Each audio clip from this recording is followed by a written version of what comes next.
Welcome back, ladies and gentlemen, to IPL 5. This is the final day of the tournament, Championship Sunday, and we are in the lower bracket semifinal. Game number 2 coming up between TPA Assassins and Moscow 5.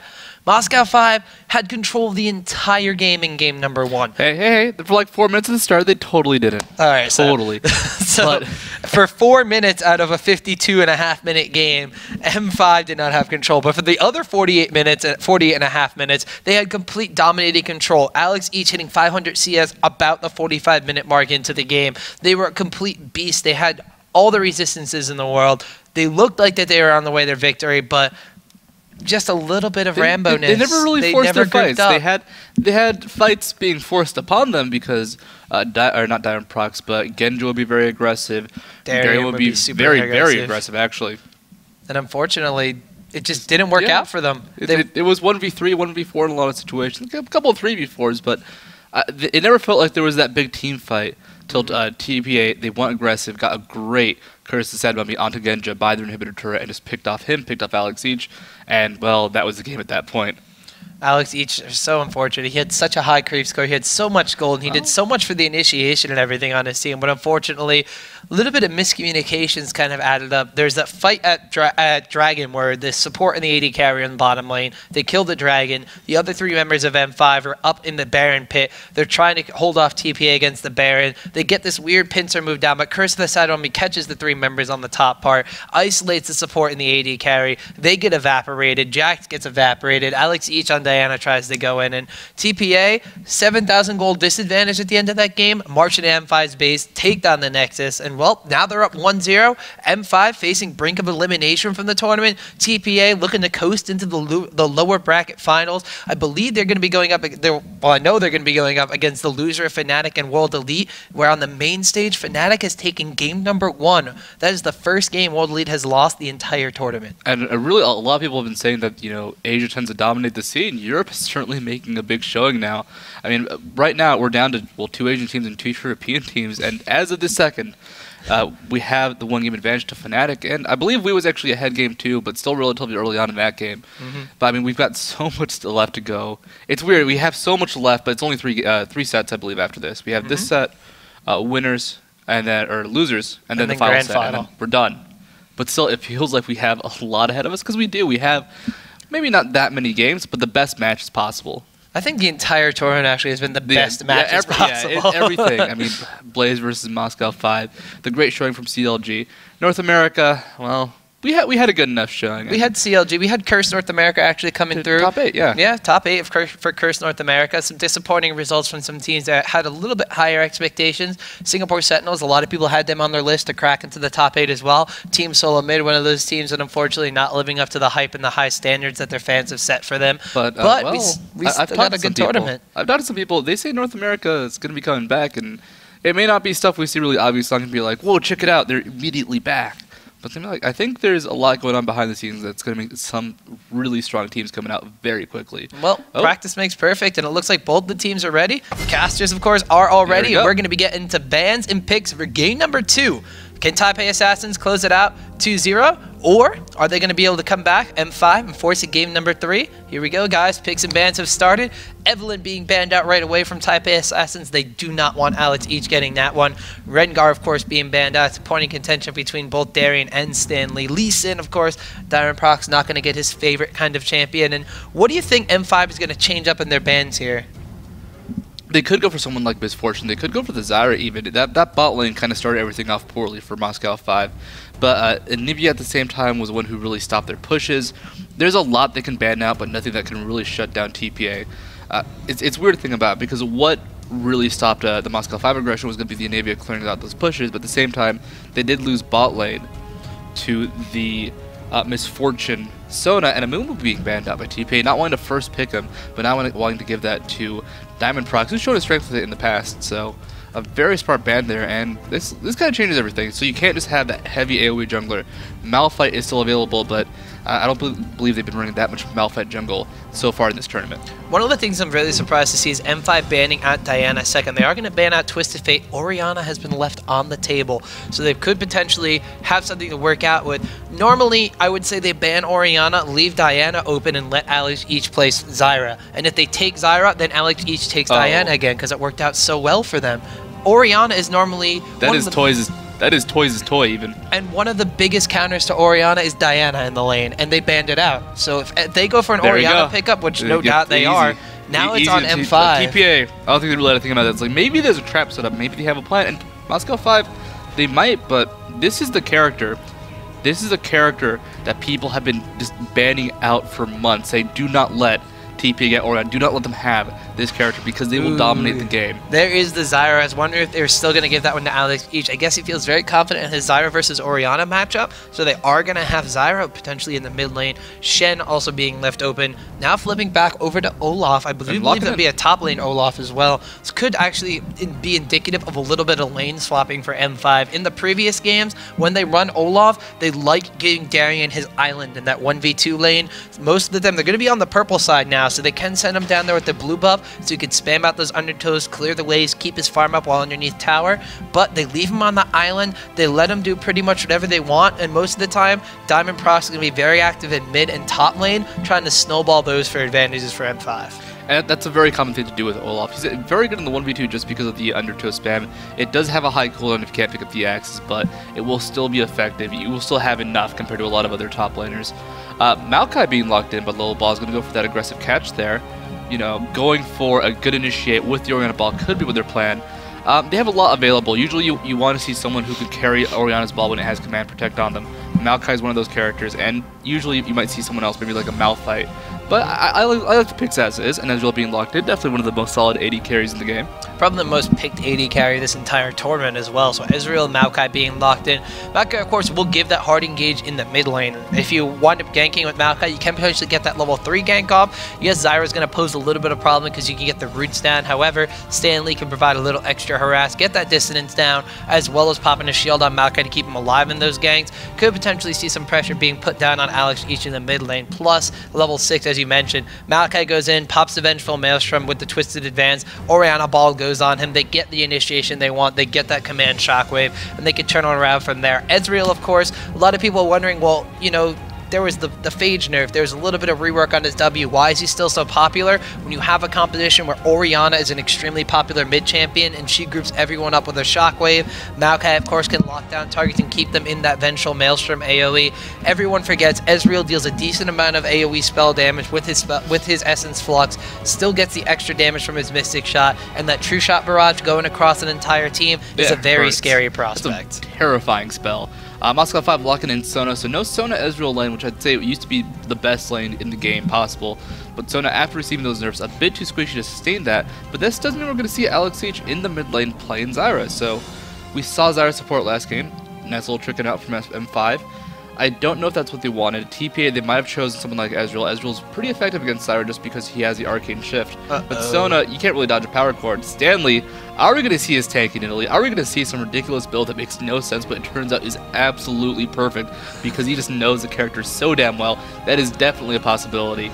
Mundo being picked up for Moscow 5. Second time they ran him. He was effective last game, but they never really had the chance to show him off, unfortunately. And Blitzcrank being locked in by Mistake, so a very, very aggressive bottom lane with that pick. If Mistake can't land those hooks, it's going to be Sona constantly picking them down. But if Sona does get hooked in just once, there's going to be so much burst coming out of Ezreal, so much burst coming out of Blitzcrank, because he has a decent base AD. That Power Fist hurts. So a lot could happen to really shut down that.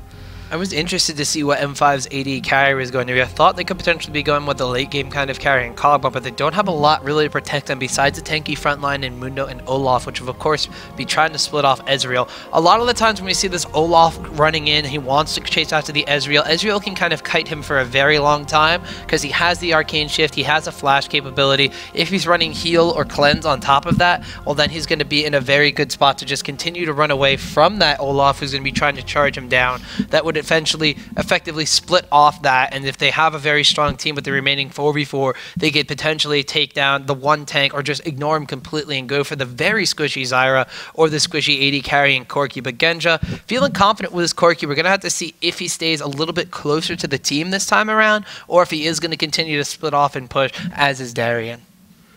You know, Stanley up in the top lane, that's going to be fun, because even if they do a 1v2 eventually, he will just sit up there and never, ever leave. He might roam down for a team fight, he might roam down specifically for a 5v4, but the point of his Nidalee is to apply pressure to one single lane to make it so they can never leave it confidently without the threat of losing turrets. And if you look at the rest of TPA's team, they can hold a lane fairly well. Ezreal has a lot of damage coming out from Mystic Shot, and he can always use his True Shot Barrage for a decent amount of wave clear, but Orianna, one of the best wave clearers in the game. Maokai, his Vengeful Maelstrom, one of the best wave clearers in the game as well, especially when paired up with additional AoE damage. And it's never going to be easy for Moscow 5 to push, but it's going to be easy for Stanley to apply pressure to any lane he's in. I'm just taking a look at these teams. If they do decide to go into that 1v2 lane on the side of Moscow 5, a lot of these teams, they've been applying pressure onto the lane that they have the lane swap in, especially on the purple side. That means if you lane swap, you're going to have the 1v2 in the top lane. You have that area you could come in down by your enemy's blue buff with a jungler, apply a lot of pressure, tower dive as early on as level 3 or 4 in that top lane, and completely shut them out from getting that experience and decimate any advantages that they could possibly get in farm. So we do have them picking up Dr. Mundo. He's not known as the most crowd-controlled jungler in the game. However, he will be able to tank those tower shots. Early on in the game, Nidalee's not going to have that Cougar form just to be able to pounce away. So if we do see M5 going for this one, it's a little bit of an iffy call. Mundo can't lock them down the same way that a Maokai could. In return, come into that gank, lock Mundo in tower range, just wind up turning that around for a first blood. So I'm a little bit iffy on calling the lane swap now. Mundo does have a lot more damage than Maokai because of the way he'll scale into that. He'll get a decent amount of damage done to him, and hopefully he doesn't tank the turret, but because of how Masochism works, his damage will be much higher than you'd see coming out of Maokai. And really, it's all about those quick bursts, so it may not be a hard CC, but a Zyra root would be enough, possibly a Mundo Cleaver. Lots of pings going on across the board. It looks like most of them are centered around the top side for Moscow 5, possibly looking for a defensive position, possibly not. Looking at Stanley, he's at 391 base move speed. Is that 5 potions? No. He's got 3 in boots. 3, sorry, couldn't see the number right. And I'm like, whoa, that's a lot of potions. But he is going to be a very, very tanky Nidalee. Has a lot of mobility. 439 move speed in the brush. Alex Each could be hunted down, actually. But luckily, Nidalee doesn't have any hard CC. This is a dangerous spot here. He's going to get the roots down. Actually has to burn his own flash in that case. He did get 3 out of the 5 members of TPA Assassins going for that invade. Level 1 Blitzcrank, of course, you expect the enemy team to be a little bit aggressive, but they are being a little bit cautious. There were pings going on in top lane because TPA, in the previous games against CLG EU, their main focus was going in towards those raids, trying to deny Snoopy that early jungle advantage and at least get a ward down to see where he was. Genja, he's going to have to get out of there. If he does actually go in here, he hasn't learned to spell yet, so he could potentially pick up Valkyrie, but it's not what he wants to get all the time at level 1. We do have a little bit of a Blitzcrank hook going off, but Ghosty Pepper going to be able to dodge that one. Ward's going down at a lot of the key places, as well as those Nidalee traps, so they're going to be able to keep good tabs on M5, and they do see that Sona had been over in that brush area, so now they could know that lane swap is coming down. And they have wards at Blue Buff and the Wraith Camp. They have traps actually spread out quite well. And Genja there, he was walking through that area very dangerously. TPA did not expect him to do that, so that's why they walked forward through the Riverside brush, which normally you wouldn't do if you're expecting to catch someone, but it's a weird place to be walking. Genja does survive though, which is nice. TPA sees that Alex Each is over here. They could potentially be going down. Genja's in a really bad spot here. We did actually have the blue buff being pulled over the wall, so they're just going to deny him this blue buff steal, rather than wind up trying to kill Genja at level 1. Well, normally what you see is a blue buff when it's hooked over the wall like that by Blitzcrank. They just take it and it just worms around and you waste a lot of time on the jungler, but now blue buff, who did it go to? Not to Toys, but to Bebe. Oh, the pull, no flash! Alex Each is looking to go down. First blood winds up going to Toys. A flash pull coming out from Mistake, and that was no mistake, Studio. First blood goes to TPA Assassins. And they want the 1v1. Nidalee going towards that bot lane. Now it's going to be an Ezreal who has did he get an assist on that? Did get the assist. Has a blue buff. Going to have a lot of experience. Still coming to the lane late. So Genja's already level 2. But this is going to be kind of a tough lane for Moscow 5 just because that Mystic Shot spam early on in the game is going to be very hard to avoid and not really wasteful for Bebe. I knew that flash away from Alex Each after he got the grassing roots down to the majority of TPA was going to come back to bite him. I thought it would be Maokai. I did not think it would be the flash. A great play from Mistake. Really, I mean, who expects that? No one. So great play from TPA.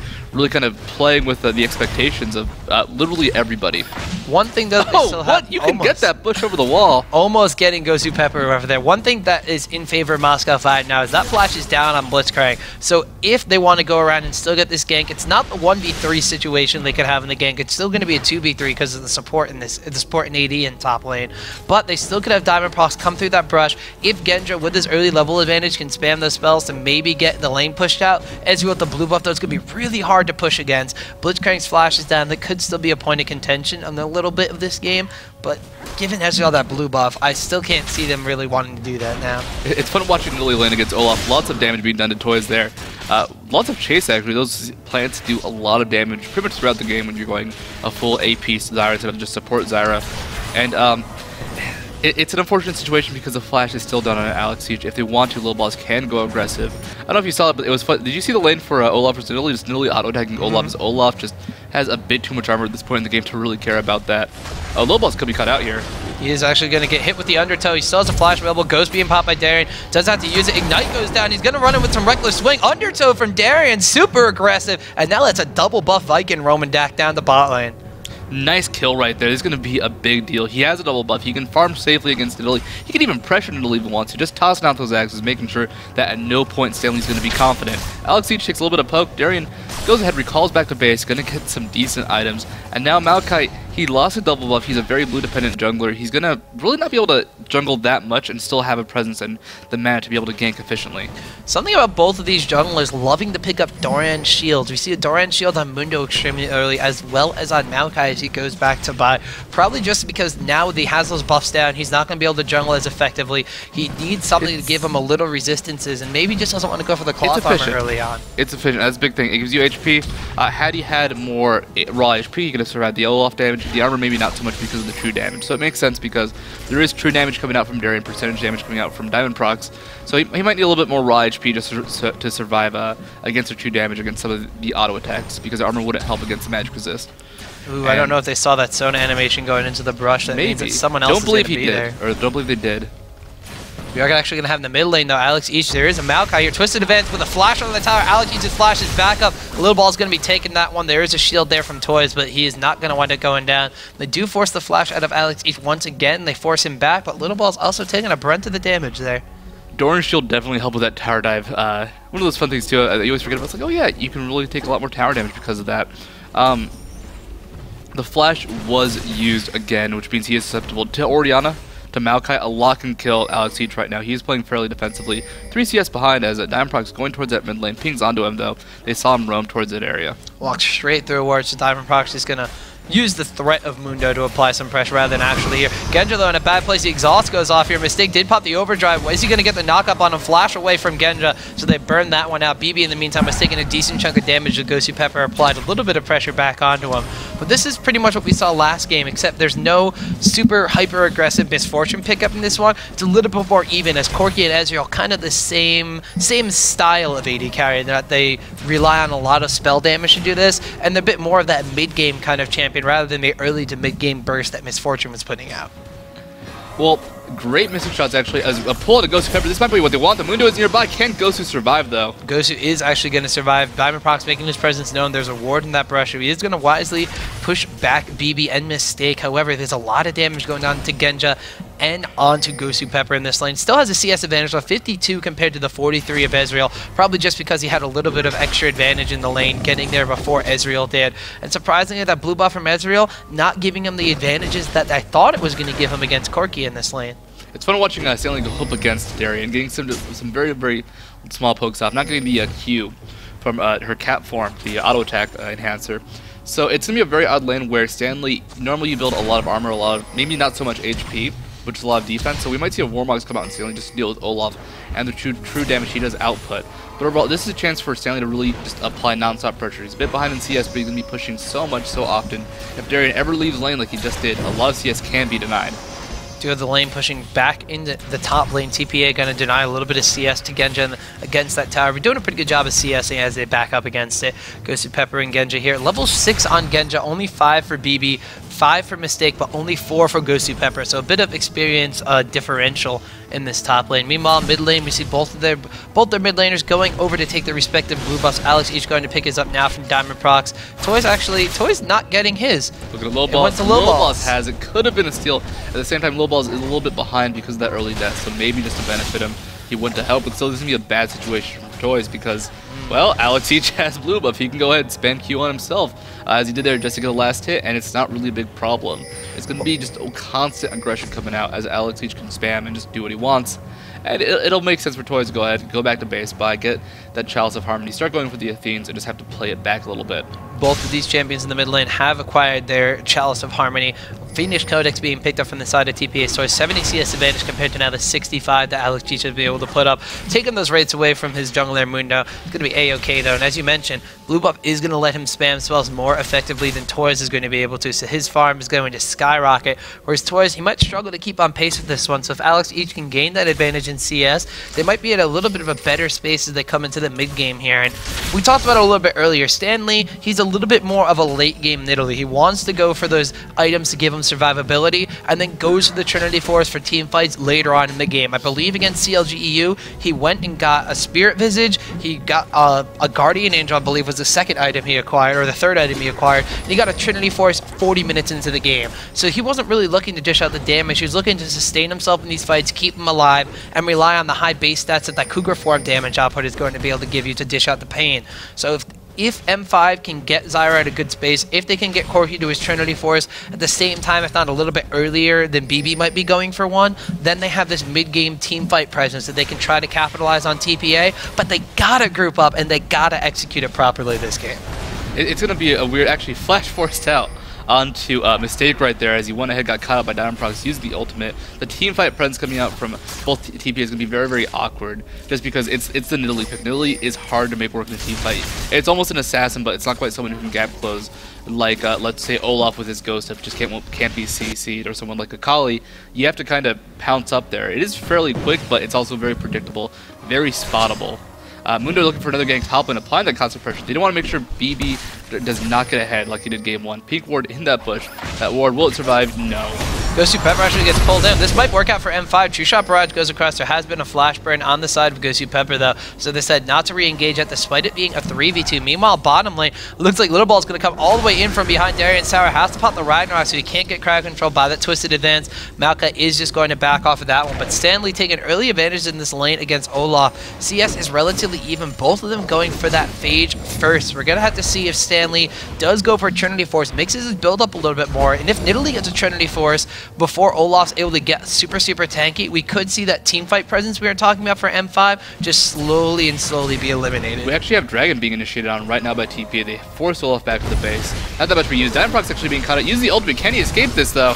I don't know about that one. There was a flash there. There's the command shockwave coming out from Toys in the mid lane. He's one to pick up that kill on the Diamond Procs. Alchis in the meantime just disengaging here. We did have a kill going on to Gosu Pepper in the top lane. Wants to pick up Mistake. Mystic shot not going to find home as Genja barely survives with any HP. BB's going to have to recall from that one after that because he has low HP himself. Although Diamond Procs did fall in that engagement, they wound up denying the Dragon, and I don't believe he had anything like an Oracle's Elixir of value to him.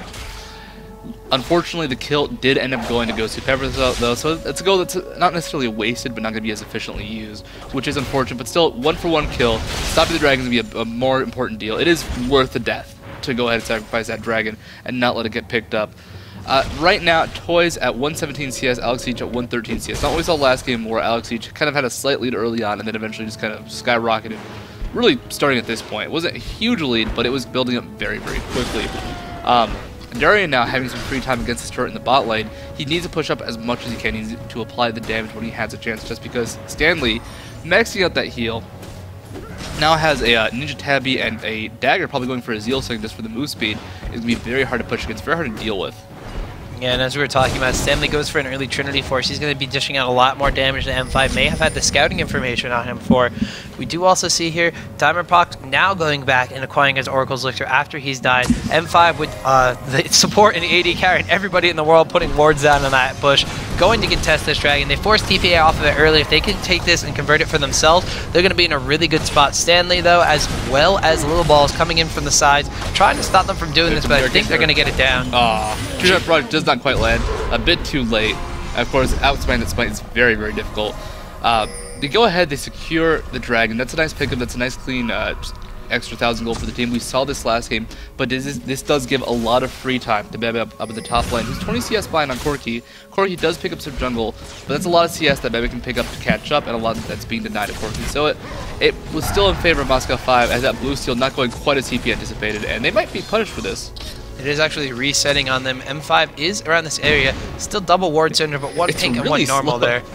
So, that Golem taking this time to reset, but Diamondprox, Ghosty Pepper, as well as Genji going to come over here. They do notice the ward over the wall. They want to get that down. Mistake just going to pull it back over the wall, though. In the meantime, it looks like bottom lane, Nidalee is going to want to pick up a kill on that tower while all this delay is going on over by the blue buff. Genji came down to try to defend it. Alex Each now coming in, putting that plant down, saying, no, this blue buff will be mine. Ping still going down. Mistake is just going to sit here, and I think he just wants to waste all of M5's time. He can grab it again. Scared off by the plant, though, not going to go for it. And the ward is gone, so he doesn't have a good timing on when that dragon, or that blue buff will actually show up. Bebe being pushed out top lane by Olaf. Olaf with his chase potential and his very high base move speed can punish Ezreal even with that arcane shift if he has time to catch up and chase him in lane. Ezreal at about half HP, still doing at the turret. Has his True Shot barrage, can try and keep the creep wave down, but it's going to be kind of scary if Darian does decide to go for the dive. Garion Tower dives is going to be an interesting proposition. He does have the Ragnarok available. Little Ball's coming around from the side, though. Baby baiting this one out very, very well. Now Darian's in a little bit of trouble. Has to pop the Ragnarok here. Little Balls will get the twisted advance, but he's going to be able to turn this one around. Wants going on Little Balls, but there's the shield of the wall from Toys. Now he's trying to run away. Ignite ticking away. Will wind up getting away for this one for now, but Darian, ultimate burn, not being able to get a kill on anyone from TPA. Oh, True Shot barrage. Will it land? Will it land? It takes out Darian. Runs right into that one. Great aim there from BB. M5 going to try to respond to this one by taking down the mid tower, but that is a very nice kill for TPA. Very stylish for this turret. Is going to be worth more in the end. Can they keep it alive? It's got so little left and does go down as the last creep had just died. Great timing there. Twice trying what he can. Stanley now showing up for the fight, though. Looks like he is just going to pounce in here. Zyra Root's going out. Stranglethorn not being able to knock up Stanley. He is going to get the flash out. Wants to pick up Alex. Mistake pulls the God Hand from Genja, taking him off to the side. That is going to be a double kill in favor of TPA. And now TPA Assassins, another kill lead, just like game number 1. 5 kills to 2, but they've also secured a tower and have a gold advantage on M5. Probably securing a second tower now as they are taking down this mid lane. And now that one goes to Toys, and TPA looking fresh, looking good in this game number 2. I mean, Moscow 5 trying to really maximize the damage they could dealt, but just such a good grab on Mistake, and the chase from Stanley roaming from that bot lane. We normally don't see this, but that was a great fight. Just a 3v3 at the beginning, or 3v2, and that's kind of a situation Nidalee excels in. Those small skirmishes, those engagements where you're not dealing with heavy AoE, where you don't have to burst someone down because they have so much to protect them. A great fight for them to pick up, and Stanley, a nice hop over the wall, just going to go ahead, clear out this creep wave, keep pushing. And looking at his CS, it's 122 to 111, but he was much lower than Olaf at the start of this game. And it's going to be just, CS in that bot lane, and if he does find a chance to apply pressure, he can really do it efficiently as we saw. M5, though, they had Darian in the top lane. He wound up diving into that 3v1 basically behind the tower before he was sniped off from a nice True Shot barrage from BB. He, like we mentioned in the Champion Select, they like leaving Darian on his island. They like putting him in that 1v2 lane and never really ganking for him. We haven't seen a lot of pressure in a lane with Darian. We've seen Darian applying pressure elsewhere across the map. He has a decent amount of CS, 122 compared to, like you said, to Stanley with 131. He's doing what he needs to do, but unfortunately for M5, the same kind of troubles that plagued them in game number 1 are coming back to haunt them in this game number 2. TPA, they're grouping up. They're going for 3v1 engagements against Darian, and Darian's not being able to survive them. They had that tower dive on him. He wound up picking up a kill with a True Shot barrage. He's going in here into BB, but Mistake is here as well as Little Balls and Toys. Diamondprox comes up, but this is technically going to be a 3v2, a 4v2, 3v2 if they actually have Alex Each come in from the side as well, but they have to be very, very careful. They need to group up, and they need to contest these team fights that TPA is forcing on them. And here's their chance right now. Still a 3v4, but they're so low over on TPA. Bebe about half HP. Toys at about 1/3. Not a good fight for TPA. Luckily, Darian is fairly low himself, can't go for that aggressive dive. Ragnarok was used in case that Toys did use the ultimate, so a nice defensive play coming out from Moscow 5, able to hold the turret. Stanley, though, just applying pressure, farming up everything he can. Goes to Pepper, you cannot hold this lane against Stanley. He's just going to go ahead, keep auto-attacking, keep making sure that any time someone roams away, if he's not being 2v1, he will be attacking that turret. And that is what they want. This constant, non-stop pressure coming out from Stanley. The same thing is trying to be done by Darian, but unfortunately for Darian, he's being aggressed on very hard, and the rest of Moscow 5, they have to defend him. He cannot escape situations like Nidalee can quite as often, quite as reliably as Ghost. Still not quite up front. There you go. Now you can go ahead and do the same thing Nidalee can, but it's on a much higher cooldown. It's very true. We're going to have to see TPA still forcing some of these teaming agents on M5. I think it's the Achilles heel here. Communication from M5 has seen less than stellar for the majority of this tournament. They really excel when they're able to have Darian win his lane, when they're able to have all of their lanes pretty much win outright for them. They can push them down, and then they're going to be able to take advantages that way. They're doing a really good job grouping up and taking Dragon, taking these global objectives for their team, but they're not really worried about putting pressure on their towers. They're not really worried about pushing a lane all the way through to the inhibitor. Whereas on the side of TPA Assassins, we saw against CLG last night, and we saw in the previous game, all they have to actually do is win one lane to win the game.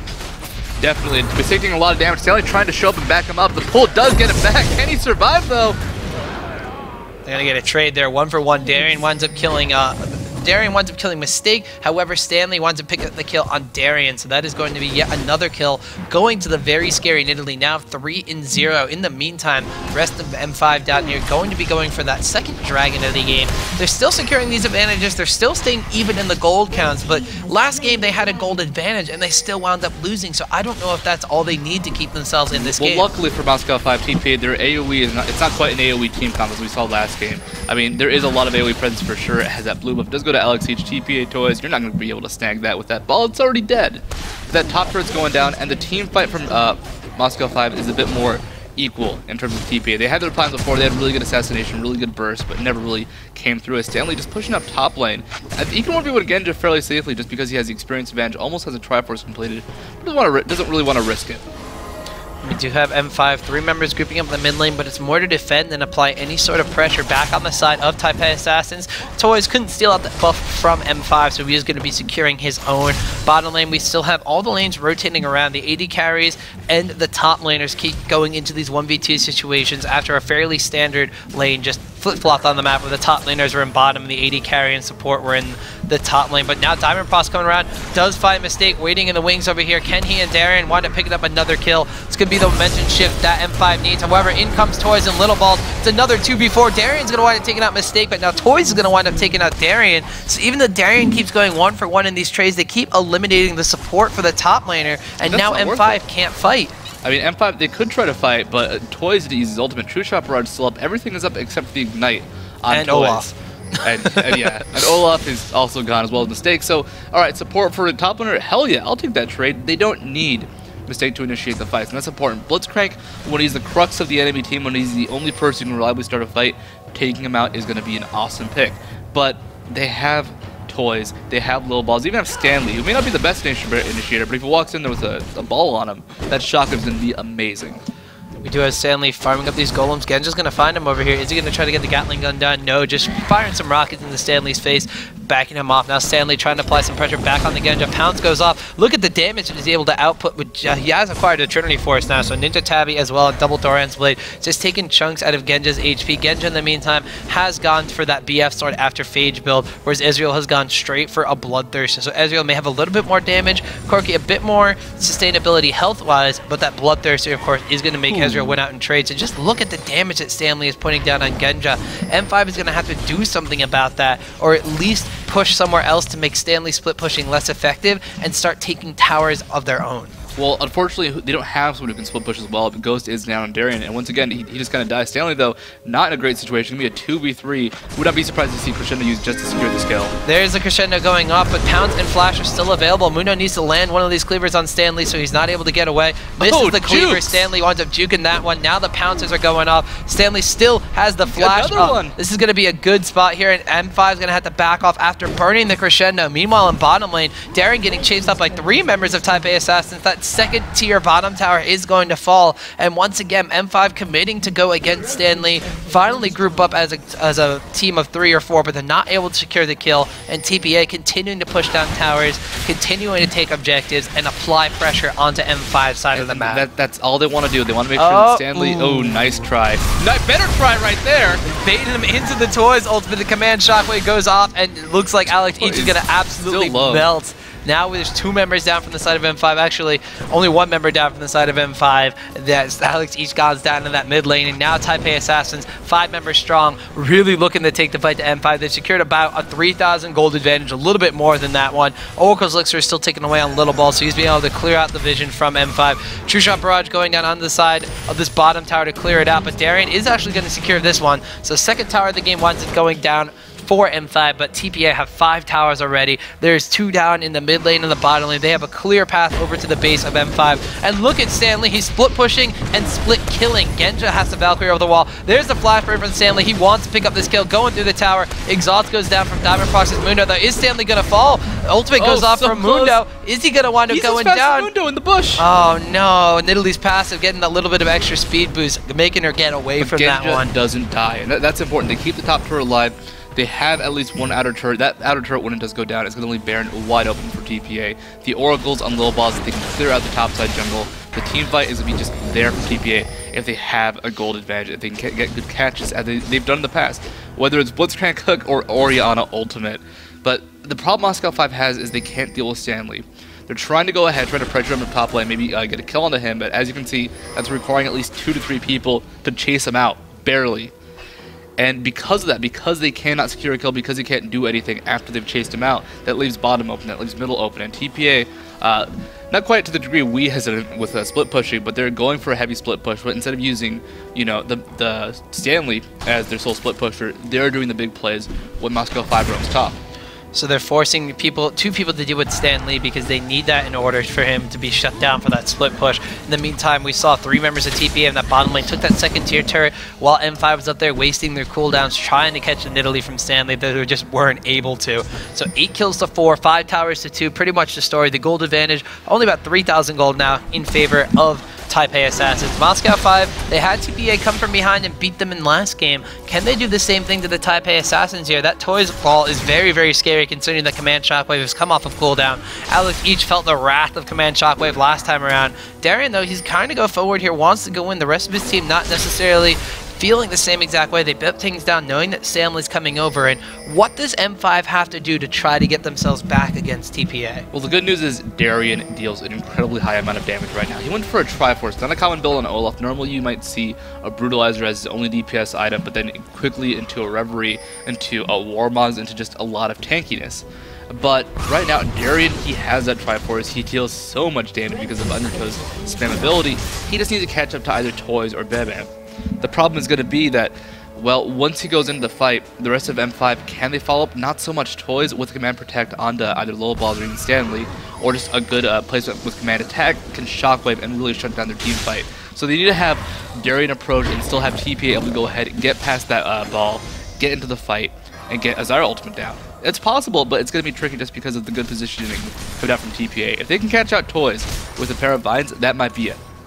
Well, now we settled into the point in the game where TPA, they're just waiting in the wings for Blitzcrank to get a pull. They're waiting for M5 to make some sort of mistake to try to commit to Stanley's split push, to try to take him out and then push elsewhere. Mistake's still just hiding over these walls. We see a ward being placed down outside of M5's base. They're going to clean that one up. In the meantime, also, BB was able to take down the dragon. TPA has complete control of the map, and they know it. They are camping on M5's side. If you take a look at the mini-map, we have right over here a complete... Just look at this. It's all theirs. It's all their vision. It's all wards. It's all Nidalee traps. They have complete dominance over this map. M5, there are only 2 wards now on their side of the map. One of them in the mid lane and one of them over by their own jungle entrance between the mid and top lanes. They are completely afraid of TPA Assassins. Just take a look at this. They have no idea what awaits them outside their base. They only see where TPA Assassins is when they decide to pressure one of these towers. Stanley, in the meantime, he's off in the split push. He's pressuring mid tower. The rest of the team over here waiting behind this bottom tower. BB's trying to bait them out. As soon as somebody walks up towards this ward, they know it's there. They know they want to clear it out, but Mistake is going to instantly hook someone over that that wall as soon as they approach it. At Moscow 5, their turrets are being pushed. They're at the brink right now. This game could so quickly end. And this is TPA Assassins. They beat them at Worlds. They beat them in group stages. They want this victory. This is the one win that they had to have, and so far they have not gotten it. If they lose, they're going to go home. They're going to go home sour. They're going to go home angry because the one team that's beaten them in the past so harshly is beating them again and beating them really, really badly. Well, not really badly, but pretty badly. We saw a mistake, missed that blitzcrank hook. Alex, he's actually going to flash away from the Toys ultimate. Gosu Pepper gets caught and it has to flash away as well. But now one of the initiation methods from TPA Assassins has been burned. The other one being used on Darien as he pops the Ragnarok. Little Ball's going with that Twisted Advance. Vengeful Maelstrom has to be popped. It's going to be the turnaround they need. Zyro Roots go over the wall. Mistake flashes away from the Crescendo though, so he is not going to have that one go down. Now it's the Stan Lee show as Little Ball's Twisted Advance on the Alex East. Zyro Roots Stranglethorn goes out. Little Balls is actually going to fall to Darien, so M5 draws first blood in this engagement. Now Darien trying to chase down the Stanley, lands the undertow. There's the Reckless Swings. Flash away from Stanley, but Darien is so fast, landing those Trinity Force Phage procs. Stanley goes down. That's a shutdown spree for Darien. Rest of TPA comes in here, but M5's going to back up. There's the Roots going down, and the BB dodges the hook. Alex each turning around, going back into this one. Diamond Prox takes a chunk of damage from Israel, but he misses the Mundo Cleaver, and it looks like the M5 is going to come out on top of that fight. And M5, they're feeling it. They have this fight. They have a little bit of a comeback. They can try and go for that Baron. Nidalee is down. Maokai is down. Still, they don't have that much time. They're looking at it. They need Genja. They need Genja there now. Sampling's going down. They will tank Baron. Possibly, do they tank Baron? No. They're not tanking, but they're providing a little extra damage. But a lot of, it's a lot of damage really coming out. They need Genja here now. TPA, they're going to let this go to them, it seems. Toys has a chance to go forward. Doesn't have that much HP. Maokai is back up, and they secure the Baron. They're still alive. They're still fighting. They can still take out TPA. They at least need a game off of them. But really, they want this set. They're not going to go down. They're going to do as much as they can. That fight, that crazy engagement, constant over-the-wall action. Orianna ultimate going over the wall. Sona ultimate going over the wall. Very few ults actually hitting because of good dodges, because of good flashes. Teams, they're just trying to juke each other, trying to make sure that when they do commit to an engagement, when they finally do use that spell, they have a way to just dodge to the side and say, hey, this is our fight now. Well, we saw something very similar happen for TPA Assassins in game number 1. They wound up winning a team fight. They took that Baron, and they were able to ride that into a victory against M5, who had been in control of the entire game for the early stages. Basically, up until about 40 minutes in the game, they were in complete control of game number 1. Now, same kind of thing is happening to TPA Assassin. They've been in control for about 28 minutes of this game. M5 wins the fight in their base. They defend very heavily. Now they take the Baron. They need to get an advantage somewhere else so they can slowly start pushing back onto TPA Assassins. Baron is a great start. Now that they have this, they had the potential to do something else. Once they commit that something else, whether it's they start taking towers down, whether they start rewarding the map so they know where TPA Assassins are going to be, whether it's they shut down Stanley, who's continuing to still split push, but now is acquired a Guardian Angel and an extremely hard target to pin down in the first place. If they can capitalize on one other thing, they will be immediately back into this game. Baron buff, though, for now, it's just going to waste. If all they do is get the gold off of it, it's now the advantage they need. They need to hold. They need to make sure Stanley doesn't pressure too much. And that is the big problem with Nidalee. It's the damage is high on Moscow 5, but they have to be able to keep up with him. That Ghost going to be down for a good 40 seconds on Darien until it's back up, until Darien has that ability to really keep up with Stanley no matter what. They cannot chase him down. They cannot go for a good push, and that's what's scary for the team. Darien has to be up there, and they know they can't win a 5v4 despite having that purple buff. So we do have Diamond Prox just going to the mid lane, trying to clear out wards around the area. Rest of TPA Assassins, they are still hovering around. Little Balls and Toys still having blue buffs on both of their sides. Meanwhile, Darien is actually going to go in the top lane against Stanley and wind up pushing down one of those towers. So there's something that Moscow 5 wants. They want to take down the tower. Diamond Prox, though, having to burn his flash there because he wanted to get away from that Blitzcrank hook. So mistake, burning that one away. Now M5's not going to have that. Ultimate also has been popped by Diamond Prox. So there goes one of the initiation methods, or one of the big things they need to tank through the damage that TPA is giving them. TPA, they're grouping up with it's 45 against the 5 from Moscow. They don't know Darien is there, but they are playing back. They are playing cautiously. Actually spotted by a ward. They do know he's there. And, well, TPA, they're just going to keep pressuring us until Stanley can be dealt with. The Ghost is back up. Darien not too confident he can win the fight, though. Does now have Triforce, Warmogs, and Last Whisper. A lot of damage coming out from that. And a lot of survivability against, well, really both the physical and magical damage because of his ultimate. So, not the highest MR, not the highest armor, but it does get amped up quite a bit when he presses R. It's going to be all about Darien being able to hold against Nidalee. And that's the scary part, because it's so easy for Nidalee to leave that lane, to roam to somewhere else, just by hopping over walls, by making sure he's in a good position. And they have to be cautious about that. Well, we see Alex each now going for the Chain Vest as well as the Null Magic Mantle, completely indicative of going for that fan favorite Guardian Angel build from M5 style. On the other side, though, we have the AD carry of Corki. Trinity Force now being completed in addition to a Bloodthirster to combat the Last Whisper, Phantom Dancer, Bloodthirster that Ezreal has acquired. At the same time, oh, Dragon's a thing. I forgot about that. It's been a small part of this game. It is why Moscow 5 has about a 3,000 gold disadvantage at about 5,000 really. But it hasn't been the major point of contention in many fights. Ooh, mistake pulling a creep there. If you want to get in a hook on the Darien or Diamond Prox, it would have been an initiation that M5 might have not have actually wanted. With this Baron buff, they are going to take the second tower down in the mid lane. Now they're going to have to be on the fallback, though, because TPA is trying to come in here. Stanley, though, tanking on the top side. Mistake was taking on the bottom. There's another Blitzcrank hook that's not going to land, so M5 getting out of this one. But they do have to fall away. Baron buff has now disintegrated from M5's team. Stanley, though, he wants to continue to apply pressure, chasing after them. Jumps away, just quick little pounce. Little Ball's looking for the initiation with the Twisted Advance from Maokai, but M5 takes the tower, backs off, and now Baron has faded away. If they're not confident in the initiation coming out of Low Balls or coming out of Stanley just kind of hopping in there, they have to rely on the Blitzcrank hook or a really good command shockwave from Toys. That Blitzcrank hook, it's going to be awesome if it does land, but it's a 15-second cooldown at this point. Maybe a little less, maybe a tiny bit less.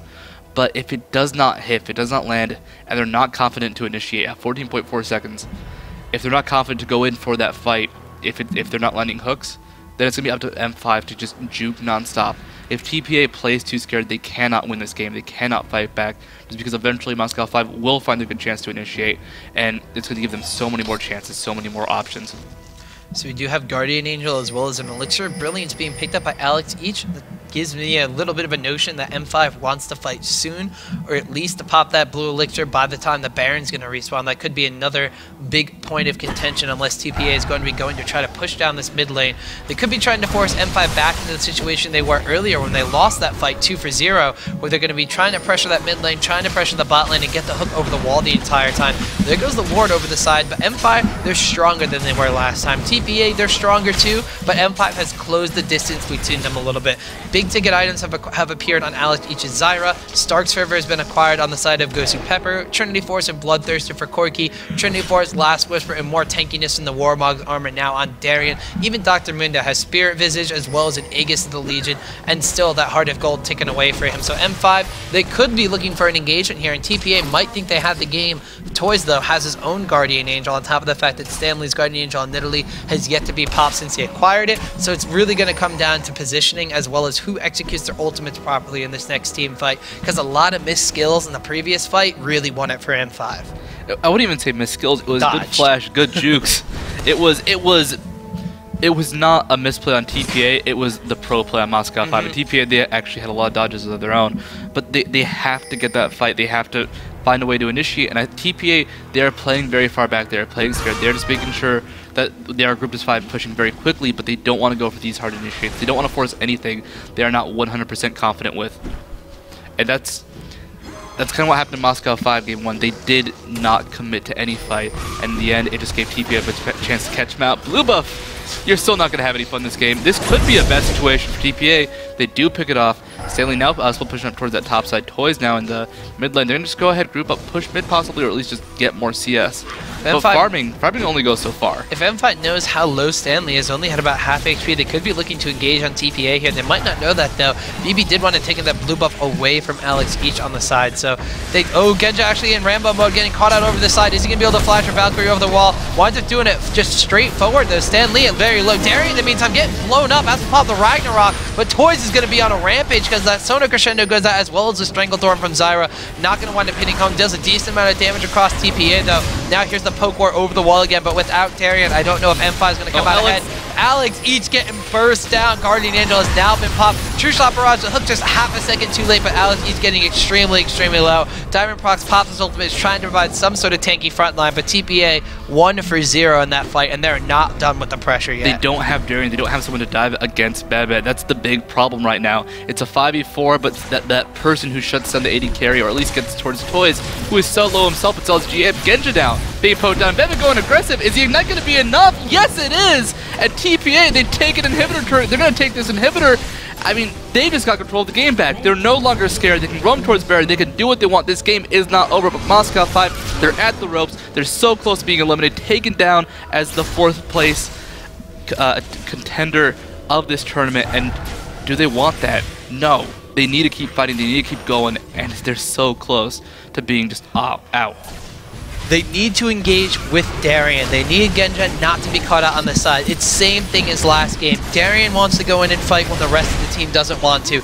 Genja gets caught off to the side trying to flank. You're the AD carry. Your team is supposed to protect you. You're not supposed to be the one setting up flanks. If anything, Darien or Diamond Proc should be the ones flanking from this. And Alex Each, he can come in from the side and come in from behind and flank. We've seen him do it very effectively on champions like Zyra and Evelyn in the previous games of this tournament.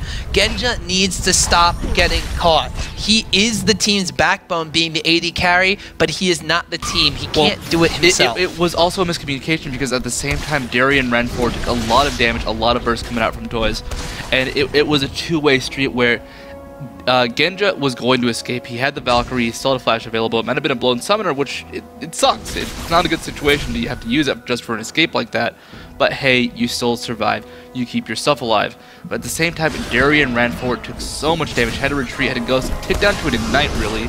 And the question is, why did he go forward? What was the communication? Something happened, and the miscommunication just let them get so punished on Moscow 5 and TPA. They were looking for that perfect opening. They found it. It's very rare to find good situations like that, but they found it and they punished it perfectly. I want to know what was going through the mind of Genja when he decided to Valkyrie straight backwards and rather go over the wall just to get away. Safety of his own base. That was an okay situation. He didn't want to have to run to the wall, but he was still in an okay spot. But now the Baron buff is too much. The inhibitor is going to take it out. The fight has started. Oh, there's the initiation from Maokai and the command shockwave. Gozu Pepper winds up popping down the crescendo, but Alex Each is already gone from this fight. Genja's trying to get away, does wind up dodging the hook, but Diamond Proc going down. Guardian Angel has been popped on his side. TPA camping on top of Mundo like it's some sort of FPS game there. Mistake winds up going down. Toy's taken very low, but he still has a Guardian Angel available. Only 3 members of M5 are left alive. Can Darien, Genja, and Gozu Pepper save their tournament hopes? Oh, there's a hook going down for a mistake. Pulls in Darien. Darien gets rooted down by Maokai at the twisted advance, and Toys picks up the kill, and it looks like TPA going to be 2-0, advancing to the lower bracket finals. They are hungry for this tournament. They want that first place. They want to take down the loser of Fnatic against World Elite, and TPA eliminate M5 from the tournament. They took them down at Season 2 finals. They take them down early in the tournament to send them to the lower bracket, and they take them out in the lower bracket semifinal. Toys 413 CS, the 39-minute mark. The CS in these games have been absolutely insane.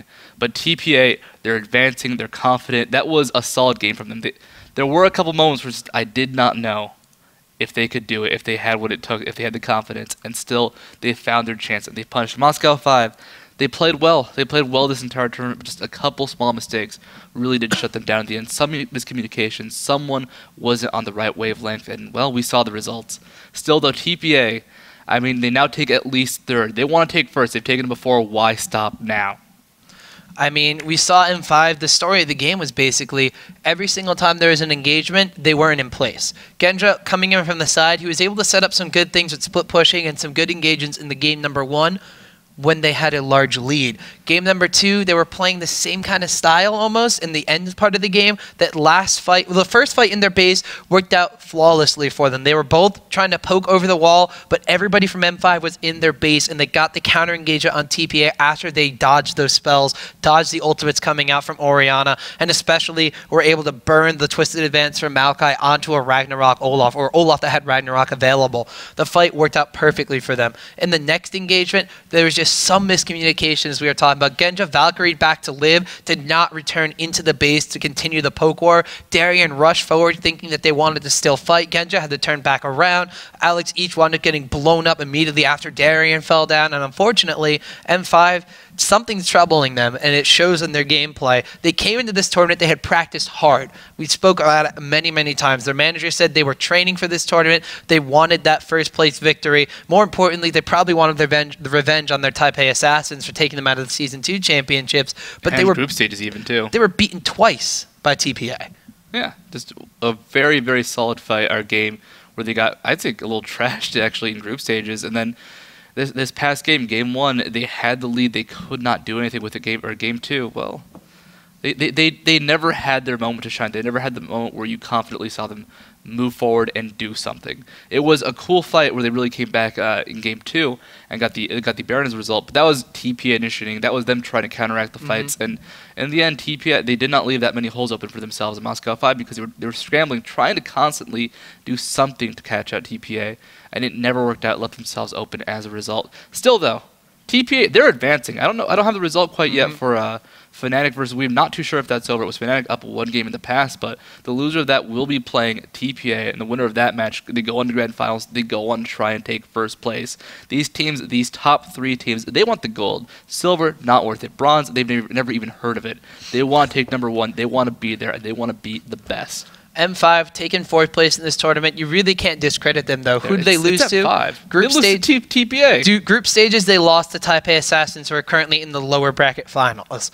In the first round of the winners bracket, they lost to World Elite, who are currently in the winners bracket finals. So they lost to 2 teams that potentially have the chance to still take a 1st and 2nd place victory. To the many fans out there, that's an awesome kind of tournament. To M5, I can't help but think that it's not the result they want. They're not satisfied because they would need to at least beat TPA. They're not happy because they're not taken first, and that's something I can be happy about. That I can know that Moscow 5, they're going to take this loss. They're going to go ahead, get really angry, rage a bit in solo queue, but then they're going to get better. And they're going to keep getting better. And that's just going to be the case all around. All these teams, they're going to get stronger. Th're going to come back at IPL 6 and just be even more awesome. But still, that's for the future. IPL 5, we're not even done yet. We're not done at all, although we are done on this stream. We are done. We Stream personally 2. are done. This is our last match for the tournament, so I want to give a quick shout out to, of course, all the awesome sponsors that make IPL 5 possible. You see them right here on your screen.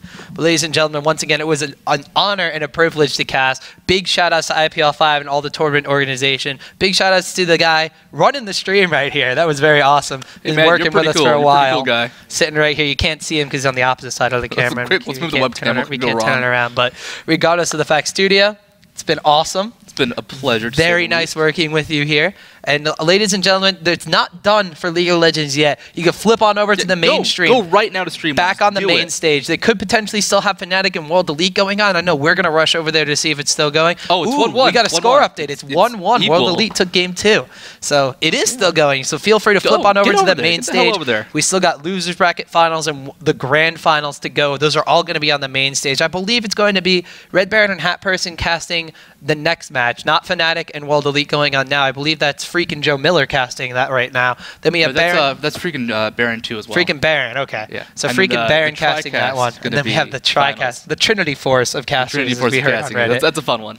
So ladies and gentlemen, once again, big shout outs to all the sponsors. Big shout outs to IPL and the organization they've done. Big shout outs to all the casters, the players, and everything. We are done. We need to go run over and check game 3 of World Elite and Fnatic, guys. So thanks once again. Big props to everybody involved, and especially to viewers like you. Yeah.